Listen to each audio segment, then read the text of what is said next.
An exclusive interview with Winnie Watkins, why he left Ole Miss for LSU. Oh, you're going to love this. It's Locked on LSU. Here we go.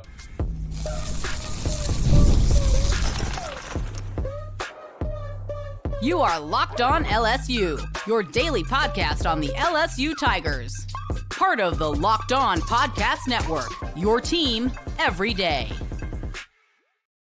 Okay, let's get it. It is Locked on LSU, your team every day. I'm your host, Matt Moscona. Thanks so much for making us your first listen. We are free, available wherever you get great podcasts, of course, on YouTube as well. So please subscribe. As always, one of the fastest ways to help us grow is by leaving your comments below. So thank you sincerely for that. And thank you for helping make the Locked On Podcast Network the #1 sports podcast network in the world. Today's episode is brought to you by our friends at Game Time. Download the Game Time app, create an account, use the code LOCKEDONCollege for $20 off your first purchase. So LSU has signed 28 members of its transfer portal class. If you go back with us, it's kind of right on the number we told you. They would get right at 30. I still think there's a couple more that they're going to add. We'll get that in a little bit. Single-digit defensive players, which right now they're at 7. You do have a few specialists in there, so you're pushing 20 offensive players. And the biggest position group add by far has been receivers, where LSU has added 9. Before LSU added quarterbacks, a lot of people were joking about the number of receivers they added, noting that you got to have someone to throw them the football. But naturally, when you look at LSU's position group, you're losing Barian Brown and Aaron Anderson and Xavier Thomas and Chris Hilton, all those guys to graduation, out of eligibility. And then guys like Kyle Parker and Teron Francis and Jelani Watkins, like you're down 8, 9 receivers, scholarship receivers. So you had to go replenish that group. And my goodness, have they? Top to bottom with a variety. Game breakers, guys that are 6'3", guys that are 5'10", big-bodied receivers that can go over the middle. Guys primarily with multiple years of eligibility remaining. So they got pretty much everything you can imagine in that group and guys that fit what LSU wants, but probably none is more illustrative of that than Winnie Watkins. So Winnie Watkins was just finished his freshman year at Ole Miss, and he becomes the first Ole Miss Rebel to leave Ole Miss to join Lane Kiffin and Charlie Weis Jr., and in this case, George McDonald, the wide receiver coach who also came with Kiffin from Ole Miss, and had a chance on Monday to visit one-on-one with Winnie Watkins. Also visited one-on-one with LSU quarterback signee Landon Clark, which you'll hear that in just a bit as well. But Watkins, as you might imagine, having played at Ole Miss, played for Lane Kiffin, leaving Ole Miss for LSU, effectively defecting from Ole Miss, like the cardinal sin of any Ole Miss player. If you watched your coach leave amid a playoff run and then you leave Ole Miss after the playoff run to go join the coach, like you are right there, public enemy #1, going over to the dark side, so to speak, if you like that analogy in the minds of Ole Miss fans. So look, I know there are a lot of Ole Miss fans who have found this show since all the Lane Kiffin saga began, and I sincerely welcome you. Even though most of the time you're probably not going to like what I have to say because all you really want to hear is how awful a person that Lane Kiffin is. And I'm not here to judge. You make up your own minds. I'm here to talk about the LSU football program by and large. And Winnie Watkins is a really good ad. You're talking about a guy that's 5'10", 185. He's was a 4-star wide receiver.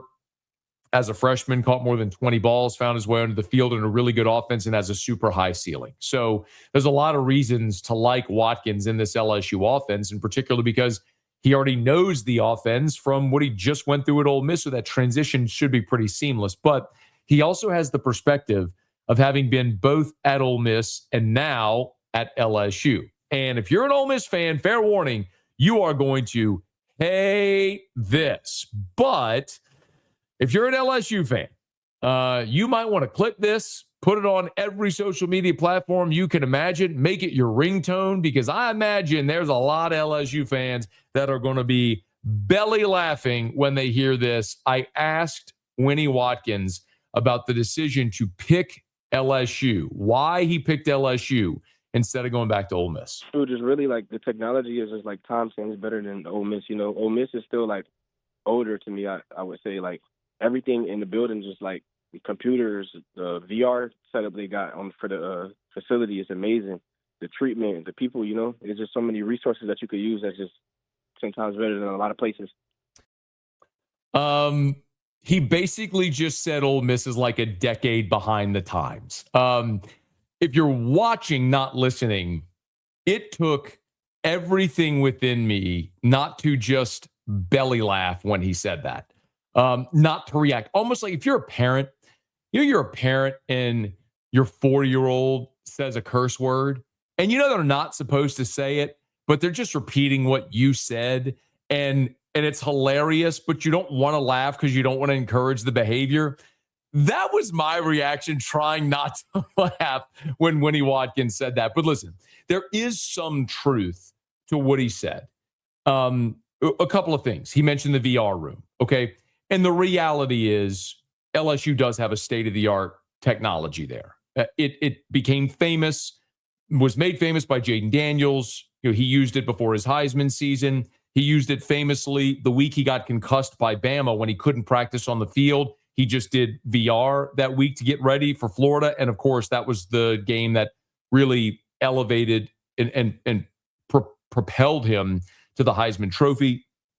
So that is legitimate. That's something else Sam Levitt raved about. That is a technology that LSU has.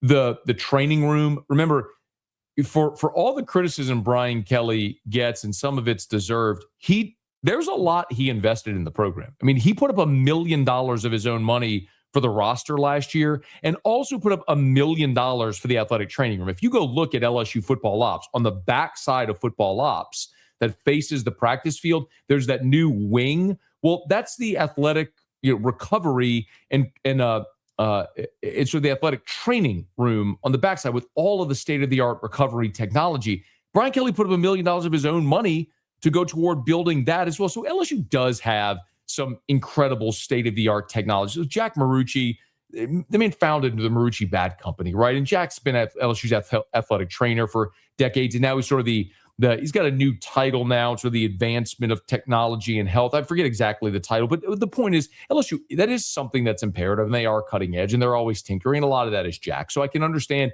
if you haven't been to a place like this and you come and you see that, it does look like futuristic. And so that's interesting. Ole Miss fans are going to hate that. LSU fans will love it, and you should. But here's the other part that I thought was super interesting. I did ask Winnie Watkins if he considered at any point when Lane Kiffin left, if he considered at any point going back to Ole Miss. As soon as Kiffin left and went to LSU, I definitely had like an idea of wanting to leave instantly because Coach Kiffin is like a receiver genius. When I did my visit as a high schooler coming in, I was looking at everything he had and what he did from the past, and it was just like incredible. He had tons of guys over thousands of yards. He got tons of guys in the NFL that just played the wide receiver position. It's like a no-brainer.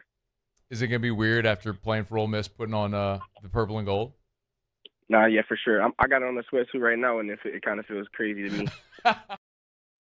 He did say, but it looks good. That is a pretty quick about face, right? I mean, on Thursday, you're playing in the college football playoff semifinal for Ole Miss. On Monday, you're wearing an LSU sweatsuit. I mean, 4 days later, you know what I mean? It is kind of crazy. It's like free agency, whenever it's a quick about face. But, but I do want to use this moment and that answer to underscore something we talked about for the weeks leading up to the transfer portal, which was there were a handful of Ole Miss players that had deals silently agreed to with LSU. And it was Chambliss and Lacey and Deuce Alexander and Carniero, the kicker, and Winnie Watkins. It was those five. And whenever Ole Miss beat Georgia and it extended their season, the portal opened. Those guys obviously weren't going to go in the portal. It lengthened their stay at Ole Miss. It gave Ole Miss internally the opportunity to continue to recruit them. It motivated their boosters even more to pay them. And so they did. And hats off. They prioritized keeping their guys. And they succeeded. But Watkins was the one that got away. So you can believe what you want, but the bottom line is all those five guys Watkins told you, as soon as Kiffin left, this was a done deal. He was leaving. He was one of a handful. Ole Miss did a great job of prioritizing re-recruiting their roster. Watkins still ended up in Baton Rouge, but they kept the lion's share of the others. So onward for both of these programs. But Watkins now an LSU Tiger. By the way, he did say if you go look at his ESPN profile, they got him at 6'2". He told me the Ole Miss website has him at 5'9". He told me he's 5'10". So I don't know what's up with the ESPN website, but he's 5'10". He's explosive. He did not take any visits other than LSU. And he said this was done because there's a dead period right now. He wasn't going to be able to take any visits Monday, Tuesday, Wednesday, nearing the end of the portal cycle. He had an opportunity at LSU, so he took it. And my contention is this was done before he ever entered the transfer portal. So Winnie Watkins, one of LSU's 9 wide receivers via the transfer portal, a guy you expect will have an immediate impact for the Tigers. Now, the other big get we had an exclusive with is Landon Clark, the quarterback from Elon. A few very interesting tidbits from my conversation with him. You'll hear him next. Locked on LSU, your team every day. The new year is here, and it's the perfect time to reset your routine and refresh your space. If you're spending more time at home, you might as well love how it looks and feels. That's why you should turn to Wayfair. It's a one-stop shop for getting your home back on track. From bedding and mattresses to storage solutions for every room, Wayfair makes it easy to start the year fresh. Wayfair has everything you need for a full home refresh, all in one place. Whether you're updating your living room, you're organizing your space, you're upgrading your work from home setup, Wayfair's huge selection makes it easy to find exactly what works for your style and budget. Listen, I love that you could find pieces that match your style without spending a fortune.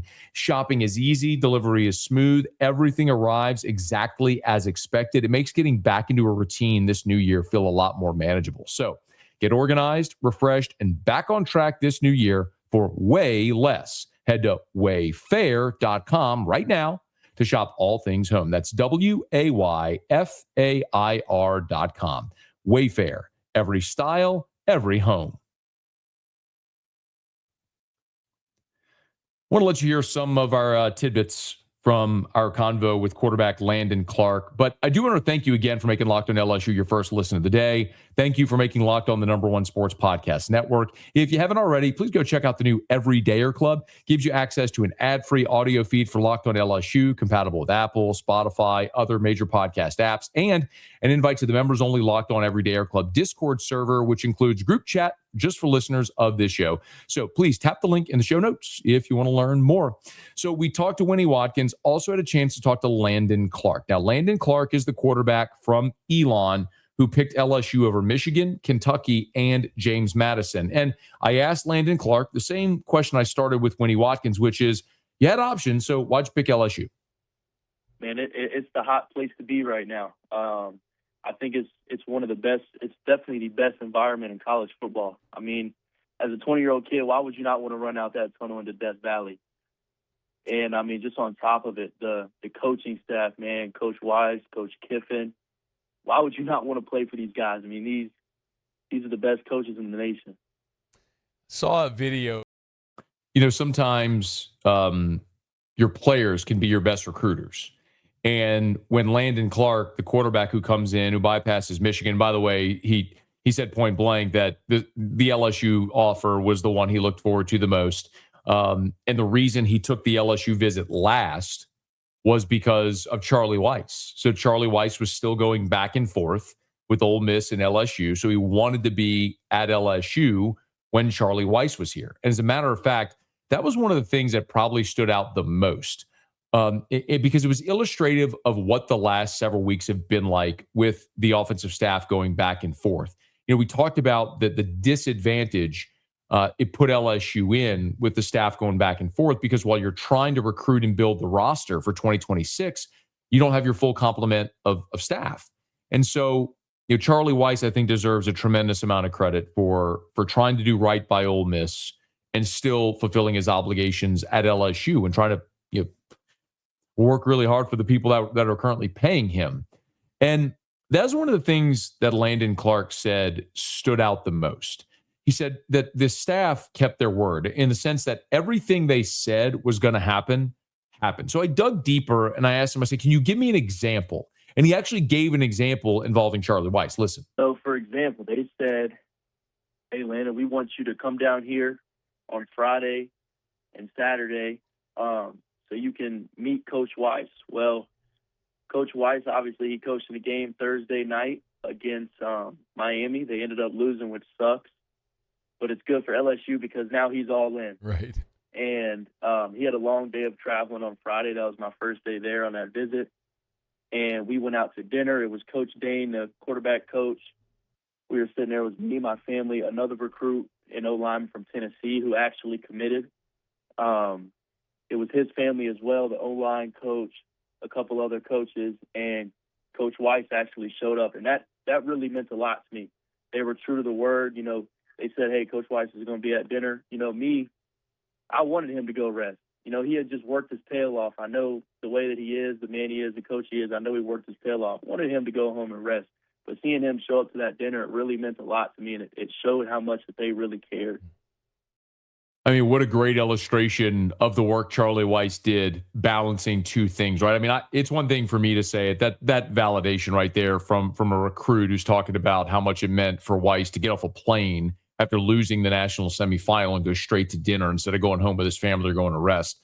LSU got a good one, undeniably, not only in Charlie Weis, but clearly here in Landon Clark as well. Now, the other piece of this is how he's planning to be used and what the pitch was. And in no uncertain terms, he said they sold, meaning the LSU staff, sold him on the Trinidad Chambliss role. And coming in exactly like Chambliss, who's brought in to be a backup. But they liked him, wanted him to grow and develop. And ultimately, we saw what happened when Chambliss got his opportunity. And so, you know, Clark told me that he was watching Chambliss all before there was even LSU interest or this was even a possibility. As a smaller school guy, he was looking at Chambliss and envying and admiring that situation from afar, a guy who made the most of his opportunity. So obviously, whenever Lane Kiffin and Charlie Weis can go to a quarterback at a smaller school and sell them Chambliss, who just probably played his way into a first-round pick or thereabouts, right? I mean, you know, first or second-round pick, and you know, was eighth in the Heisman voting and was all an all SEC caliber player. That's a pretty powerful sales pitch. Well, I asked Landon Clark what his reaction was because we spoke just a few hours after Sam Leavitt pledged to LSU. And so at the time that he committed, Landon Clark was the first and only scholarship quarterback on the roster. Well, now they added Sam Leavitt. So I asked him his reaction to LSU adding Sam Leavitt. My reaction, I expected it because we sat down, the coaching staff and we sat down and we had that conversation, you know, kind of their plan and idea for the portal. So I fully expected it, and I would have never announced, you know, my commitment to that place if I was unaware of something like that. Dude has a great perspective. I did also, for what it's worth, bring up the fact that LSU is continuing to recruit Husan Longstreet, the USC transfer. He said, what if they add a third quarterback? And he said he'd welcome it. He's never been in a quarterback room with only two guys. And so he's always been there, not afraid of competition. It was a great conversation.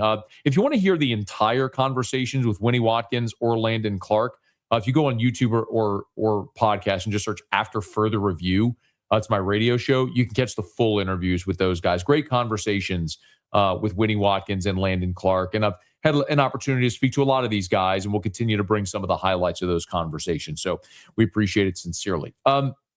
LSU currently at 28 portal ads, and I think they're probably going to add a couple of more. And I'll tell you what way I think, based on what I'm hearing, they're leaning. That's coming up as we wrap up next Locked on LSU. It's your team every day. There's nothing like college football season, tailgates, packed stadiums, and being right there in the middle of it all. The energy, the bands, the moments you remember forever. But actually getting tickets, that part used to be frustrating with long queues, logins, prices jumping at checkout. That's why Game Time gives the advantage back to the fans. It's the easiest way to unlock amazing college football tickets and experiences in just a few taps. So if you're heading down to Miami for the national championship game and you need tickets, make sure you choose Game Time. The app is incredibly easy to use. You can go from browsing to buying in minutes. I love being able to see the view from my seat before buying, so I know exactly what I'm getting. And my favorite feature is that you know that the prices include all fees up front, so it makes the whole process stress-free. Who of us has not been on a ticketing app where you think you're paying a price, you get the checkout, you hit the fees, and all of a sudden you're paying double what you thought you were? Not with Game Time. So make sure you take the guesswork out of buying college football tickets with Game Time. Download the Game Time app, create an account, use the code LOCKEDONCollege for $20 off your first purchase. Terms apply. Again, that's code LOCKEDONCOLLEGE for $20 off. Download the Game Time app today. So as we've discussed, LSU presently is at 28 commitments or signees for the transfer portal class. And according to the 24/7 portal class rankings, LSU currently has the number 1 class in America. That shouldn't come as a great surprise. I mean, Lane Kiffin, look, you landed the number 1 player in the portal class, and quarterback Sam Leavitt. LSU's got 28 commitments presently. Yeah, it should shake out that way, that LSU is going to be at or near the top of these rankings. But I don't think they're done. Now, remember, coming into this portal cycle, we knew they had to get quarterbacks, plural. We knew they had to rebuild their receiver room and the offensive line, and they were probably going to look for top-end defensive players. That's really what they've done. Lane Kiffin has achieved his goal. He's gotten 2 quarterbacks and could very well add a third. They've added 4 offensive linemen right now. If you remember, if you're an everydayer, shout out, you remember we talked about this. The plan was to add 3 starting offensive linemen. So asterisk, note, we're coming back to that in just a second. They need to replace their wide receiver room, and they've done that with 9 receivers. I told you they'd have single-digit defensive players. Right now, they're at 7. They added 2 really good edge rushers, 2 really good interior defensive linemen, and they went and added the number 1 safety in the portal in Ty Benefield from Boise State. So they've done really exactly what they intended to do at this point. The one thing that I might say they need to still address is adding those 3 starting offensive linemen. Okay. Now, you've gotten Braylon Moore back and you've gotten Weston Davis back. So that's going to be your center and right tackle. And I know some people are going to roll their eyes about Weston Davis, and he struggled. It's an undeniable truth. But he was a top 50 overall player in the country. And I think there is undeniable ability there. Can this new staff maximize it? That's the question. Got a lot of experience this year. Can you build on that experience? Big if, but they're rolling with it. So you needed 3. I told you from the beginning, before we even knew Moore and Davis coming back, they were looking for a tackle and 2 guards. Okay. Well, you might have gotten your starting left tackle from Kentucky. So this was something we talked about in yesterday's episode, where your new offensive line coach coming in from Kentucky is bringing Darren Stray with him, the big 6'7" offensive tackle. Stray could very well be your starting left tackle. I think William Satterwhite is going to be an interesting to watch. He spent 2 years as the backup center at Tennessee, but as I understand, could compete for one of the starting guard spots. You've got some guys still on campus. Solomon Thomas is a former 5-star who could very well compete for a starting guard spot. So we'll see. You brought in Jaquan Sprinkle from NC Central. Guys played a lot of football. They think could very well be a plug-and-play guy at guard, but you'll have competition there. But there's 2 other names that I want to mention, and one would be an obvious plug-and-play guy, but both of them have familiarity with this staff, and the offense would make that transition easier. And it's Delano Townsend and Devin Harper. Now, if Devin Harper sounds familiar, it should. Remember, Devin Harper is a kid from Calvary Baptist up in Shreveport, and he was a one-time LSU commitment. Well, late in the recruiting process, Devin Harper ended up flipping his commitment to Ole Miss. 6'4", 300 pounds when he was coming out of high school.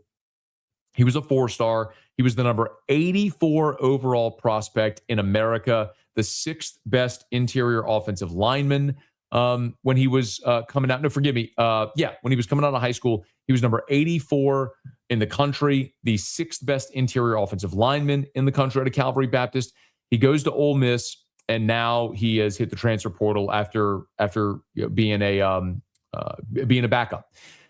Devin Harper is a guy who, because of familiarity with LSU and familiarity with this staff, could very well find his way back to LSU at the right price. It's going to be interesting to see what that price is, because typically if something unravels this way, it's probably because a player, look at the 6 LSU offensive linemen that left. Sometimes it's like, oh, you think you're worth that? Well, then maybe you need to go test the market. I mean, you're seeing that sort of play out that way. Delano Townsend is the other, and it's someone we talked about here a day ago. So Delano Townsend, when he was coming out of high school in Flint, Michigan, was not a very highly regarded guy. He was ranked number 2,329 nationally. He went to UAB. After playing at UAB, he hit the transfer portal, where he ultimately landed now at Ole Miss. Delano Townsend played the entire season there at Ole Miss at left guard. He started 13 of the 15 games at left guard, played 942 snaps this season for the Rebels. If I'm looking at Pro Football Focus, his pass blocking grade was a 61.5. His run blocking grade was a 53.7. So a good starting interior offensive lineman. In 13 games started, he committed 3 penalties the entire season. So this was a starting left guard in the SEC for 13 games in this offense. He's a guy who you need to keep an eye on, because if he comes over to Baton Rouge, that's a plug-and-play option there at one of your starting guard spots. So could you get Devin Harper back? Could you get Delano Townsend? That's a plug-and-play starter in the SEC. That would put you at 30, and at that point, I think you're done. So look for LSU maybe to add a couple of more offensive linemen. Those are 2 names to watch. And once they add a few more offensive linemen, I'm told that's likely going to be a wrap on this portal class, and Lane Kiffin's inaugural roster will be in the books. Then, just by getting ready to kick off against Clemson in September. And we'll be here the entire way. So please subscribe on your favorite podcast app. Subscribe on YouTube as well. Smash the like button, hit the bell so you're notified whenever we post a new video. And let a friend know if they love the Tigers. We got you every single day. It is Locked on LSU, your team every day.